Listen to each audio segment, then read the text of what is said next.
Vamos ler Salmo 41. Salmo 41. Como deve ser a vida do cristão? Essa é a resposta e a direção que a gente vai encontrar nesse Salmo 41. Como deve ser a vida do cristão? Como deve ser a minha vida, a sua vida, daqueles que buscam a Deus e confessam o nome do nosso Senhor Jesus Cristo?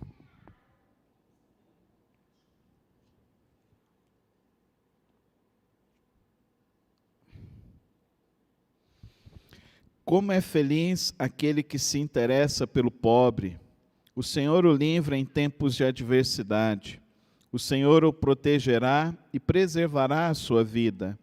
Ele o fará feliz na terra e não o entregará ao desejo dos seus inimigos. O Senhor o sustentará em seu leito de enfermidade e da doença o restaurará. Eu disse: misericórdia, Senhor, cura-me, pois pequei contra ti.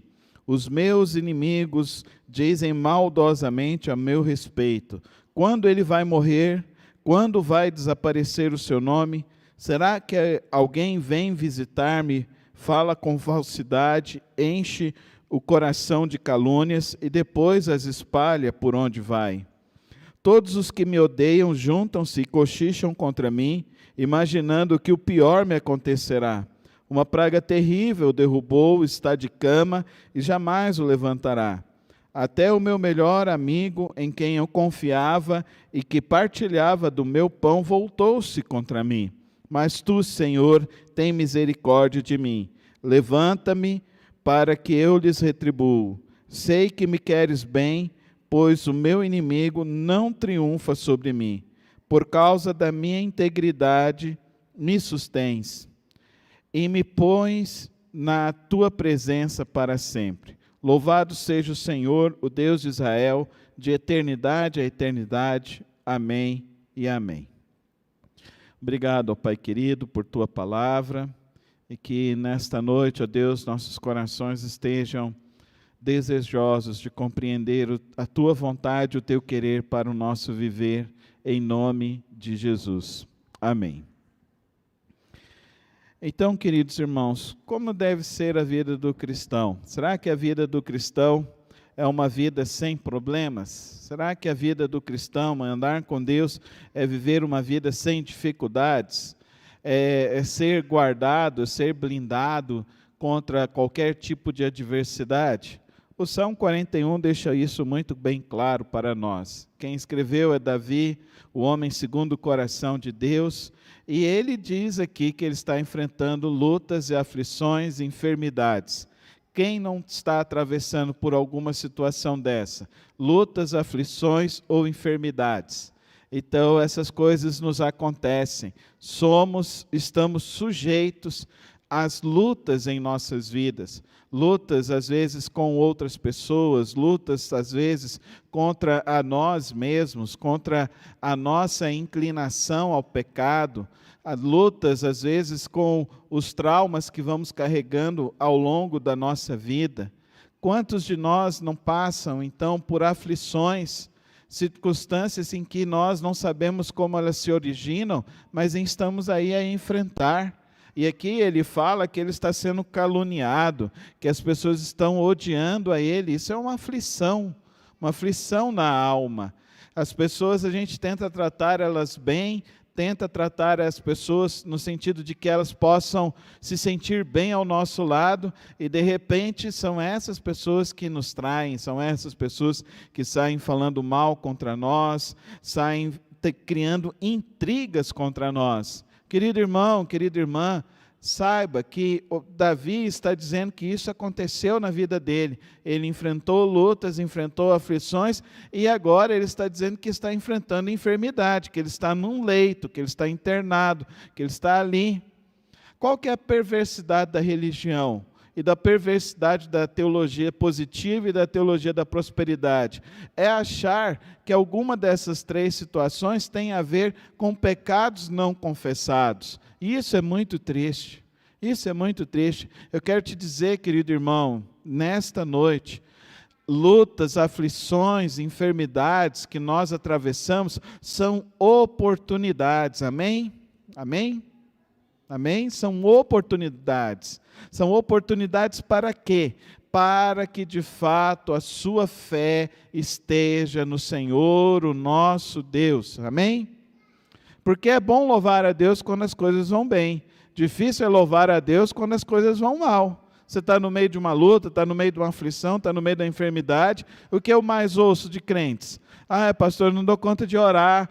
Pastor, nem consigo mais ler minha Bíblia. Parece que Deus não está me escutando. Parece que Deus não está ouvindo. Parece que não está adiantando eu buscar a Deus, pastor. Querido irmão, querida irmã, saia dessa esfera da mediocridade, da infantilidade espiritual e vamos amadurecer nessa noite. Como que deve ser a vida do cristão? A vida do cristão precisa ser uma vida de integridade, amém, irmãos? Integridade. O que é integridade? Verso 11: sei que me queres bem, pois o meu inimigo não triunfa sobre mim. Por causa da minha integridade me sustens. Amém? A fé de Davi não é circunstancial. A fé de Davi, ela é baseada em valores. É baseada numa mudança do caráter. É baseada num desejo de viver uma vida em integridade. O que é uma vida de integridade? É viver inteiramente a Deus. A palavra integridade vem do inteiro, de ser inteiro, completamente ao Senhor. Então, queridos irmãos, a vida do cristão não está presa às suas circunstâncias de vida. Isso é o que eu e você precisamos aprender ao longo do que nós vamos vivendo, ao longo do que nós estamos enfrentando nessa vida. Então, o Salmo 41 revela para mim, de uma maneira muito clara, que Davi, enfrentando lutas, aflições e adversidades, ele se manteve íntegro para com Deus.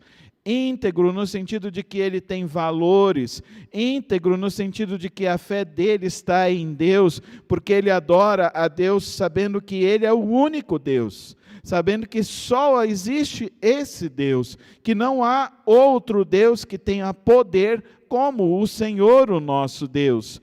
Por isso que o cristão, ele busca Deus em oração e confia em Deus. O cristão busca Deus em jejum e confia em Deus.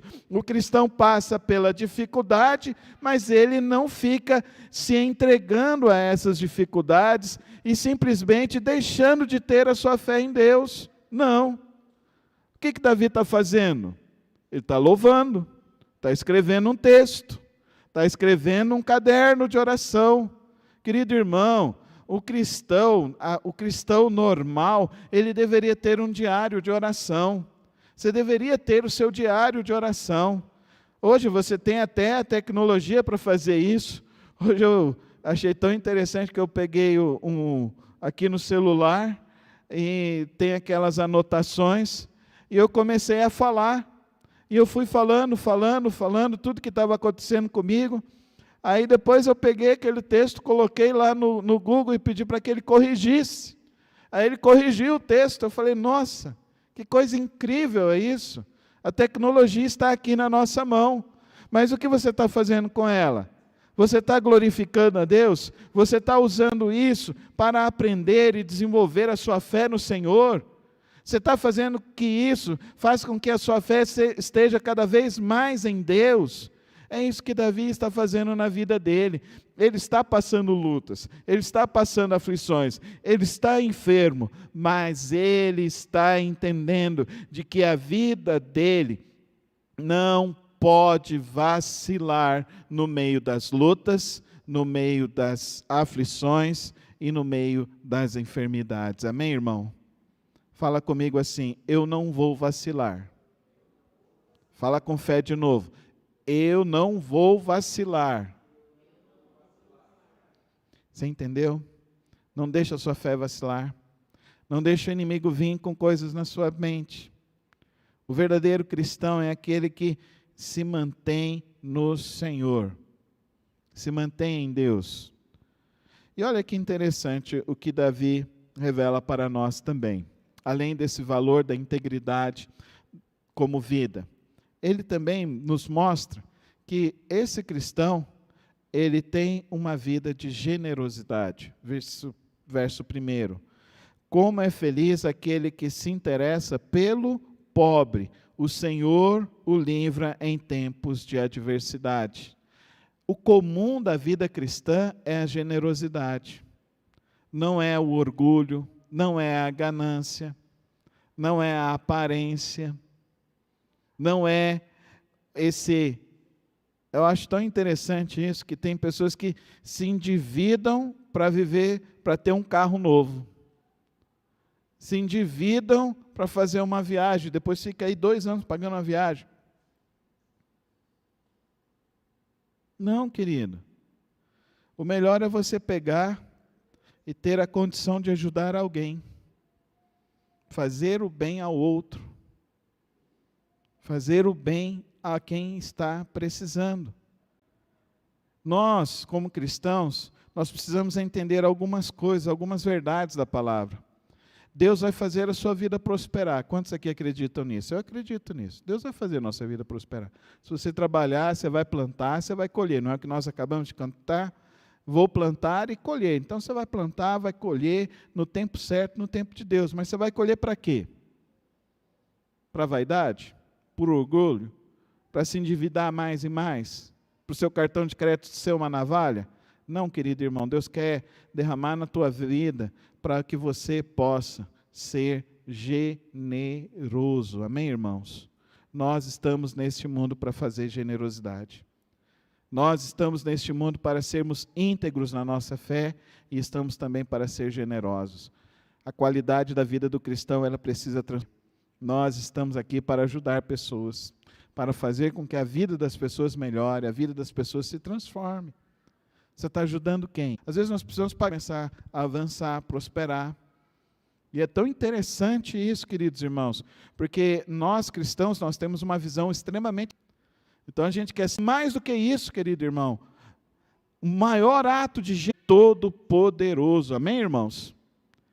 Pegar uma pessoa que está desesperada e falar para ela, calma, calma, senta aqui, calma. Não vai terminar aqui, não vai acabar aqui agora.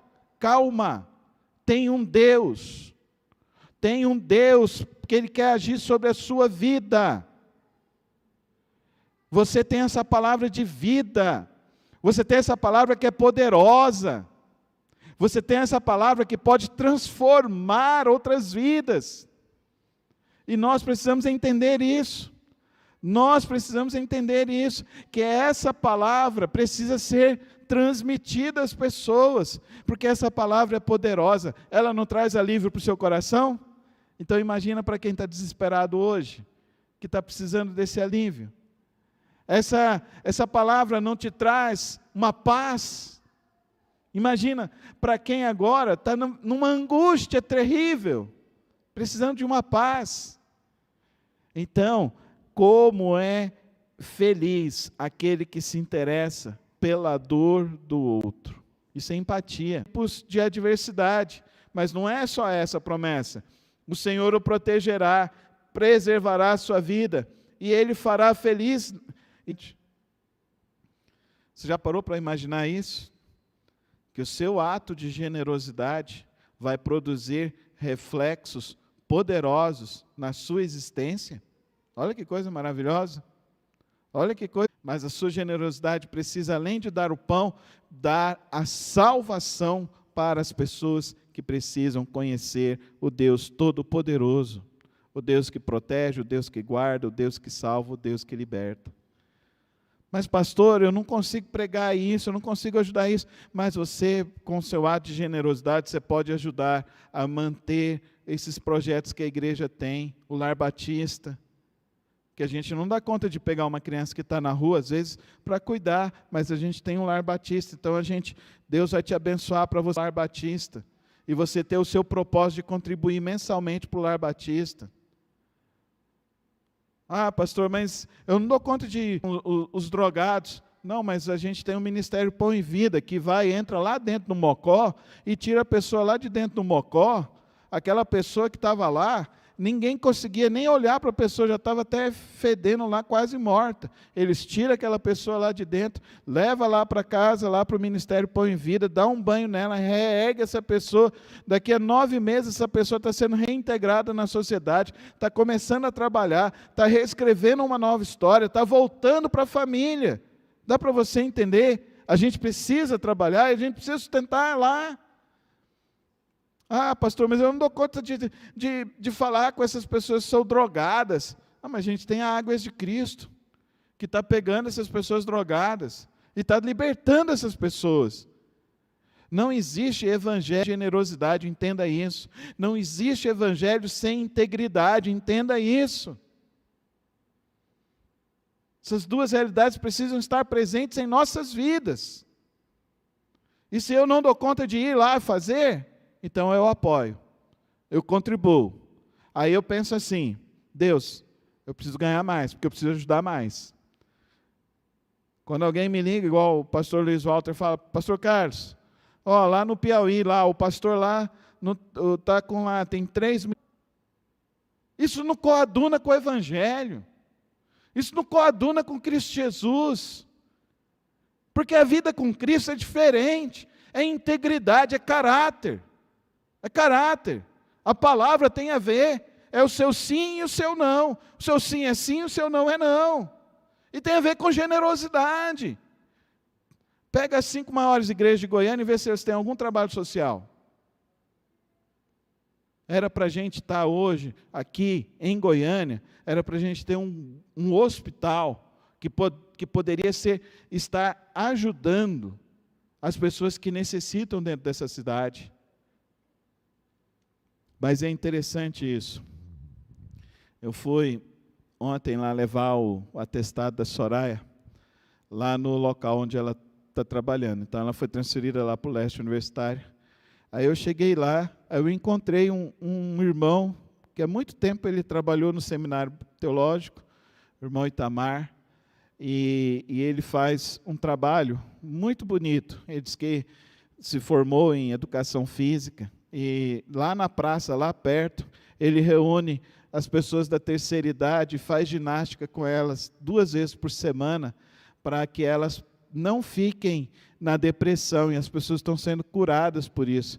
Aí eu falei, Soraya, olha onde Deus te colocou. Aí a outra irmã que estava lá, de repente, ela falou assim, eu sou da igreja, eu gosto de louvar. Aí eu falei assim, não, então canta um louvor. E ela no meio lá de todas as pessoas começou a louvar. Todos pararam e começaram a olhar aquilo. Eu fiquei parado, eu fiquei pensando, gente, como o povo de Deus é bonito. Amém, irmãos? Fala comigo assim, o povo de Deus é bonito. Fala comigo. O povo de Deus é bonito. O povo de Deus tem a palavra de vida. O povo de Deus tem a palavra de salvação. O povo de Deus pode fazer muito. E o que nós estamos fazendo o que a gente pode. A gente está fazendo o que a gente pode. A gente está levando esse evangelho para os que estão necessitados, porque estão com dificuldade. Olha, você ser íntegro e generoso, olha a bênção do verso 3. O Senhor o susterá em seu leito de enfermidade e da doença o restaurará. Dá um glória a Deus. Olha só, minha esposa foi restaurada. Esse texto falou no meu coração lá dentro do hospital. Lá dentro do hospital, eu estava lá lendo a Bíblia, preocupado, aflito, porque ela ia entrar, e ela nervosa, ela angustiada. Eu falei, calma, Soraya, Deus vai abençoar. E está aqui a promessa, o Senhor o susterá em seu leito de enfermidade, e da doença o restaurará. Dá um glória a Deus, irmãos, glória a Deus, porque esse é o nosso Deus que a gente vive. É para esse Deus que a gente tem que viver. É esse Deus que quer cuidar de você, cuidar de sua casa, cuidar dos seus filhos, cuidar dos seus negócios. É esse Deus. Seja inteiro com Ele, seja generoso com o próximo. Esse é o estilo de vida do crente. Esse é o estilo de vida cristão. É aquele que então ele olha para a vida, diante da vida, ele olha para a vida e fala assim, graças a Deus que eu estou vivo, porque eu estou fazendo alguma coisa nesse mundo.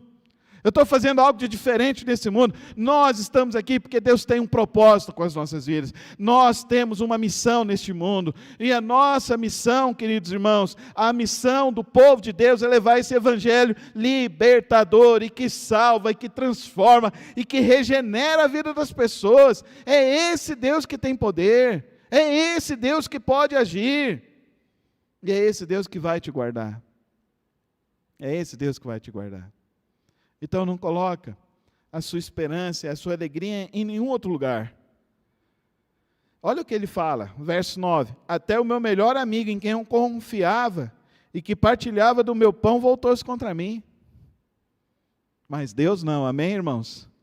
Deus não decepciona, fala comigo. Deus não decepciona, Ele não vai te decepcionar. Deus não nos decepciona. Você pode estar em qualquer circunstância, você pode estar no meio da luta, no meio da aflição, no meio da enfermidade, mas Deus vai te sustentar, amém, irmãos? É esse Deus a qual nós precisamos viver e adorar e buscar a Ele, e viver a cada dia mais na presença dEle. Terminando então, queridos irmãos, e me põe na tua presença para sempre. Louvado seja o Senhor, o Deus de Israel, de eternidade a eternidade. Amém e amém. E me pões na tua presença para sempre. Esse é o melhor lugar para eu e você estarmos em nossas vidas, na presença santa de Deus. Amém, irmãos?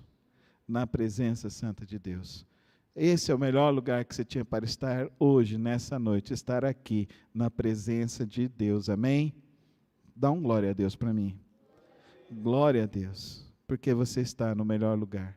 Ele que te trouxe aqui, Ele que resolveu te colocar aqui, nessa noite, para você estar na presença dEle, hoje e para sempre na sua vida. Porque o que esse mundo mais precisa? Precisa dos verdadeiros crentes. Os verdadeiros crentes que amadurecem no meio das suas lutas, no meio das suas aflições e no meio das suas enfermidades. Os verdadeiros crentes que quando atravessam essas circunstâncias, a sua fé é fortalecida. Os verdadeiros crentes, quando atravessam as circunstâncias difíceis da sua vida, eles não são rancorosos, eles não são pessoas que perderam a fé, perderam o ânimo, perderam a motivação. Não, amém? Você não perde a motivação de buscar a Deus, você não perde a motivação de orar, você não perde a motivação de confiar no Senhor, porque só tem esse caminho, só tem esse caminho. Os verdadeiros crentes, eles são inteiros para Deus e generosos para o próximo, porque eles confiam nesse Deus que sempre estará com eles até os últimos dias, para sempre e amém. Que a sua vida e que a minha vida estejam sempre na presença santa de Deus, e que a nossa fé esteja sempre com o Senhor, e que o nosso coração seja totalmente para o Senhor, o nosso Deus. Amém? Feche os seus olhos, coloque a sua vida agora nas mãos do Senhor, ore.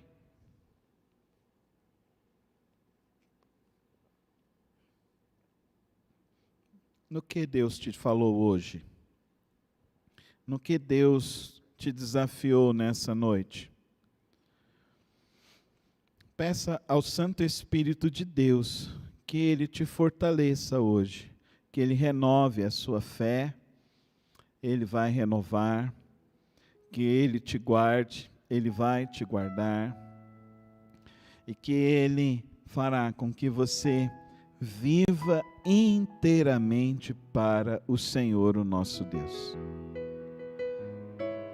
Se você está no meio de uma luta, no meio de uma aflição e de uma enfermidade, peça hoje fé. Senhor, eu quero ter a fé de Daniel, que entrou na cova dos leões e não teve dúvida de que o Senhor estaria com ele.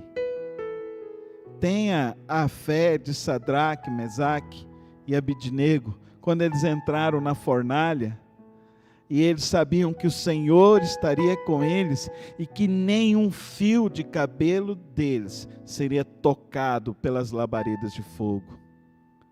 Tenha a fé de Paulo e Silas, que entraram naquela prisão e ao invés de murmurar e reclamar, começaram a levantar um louvor santo a Deus.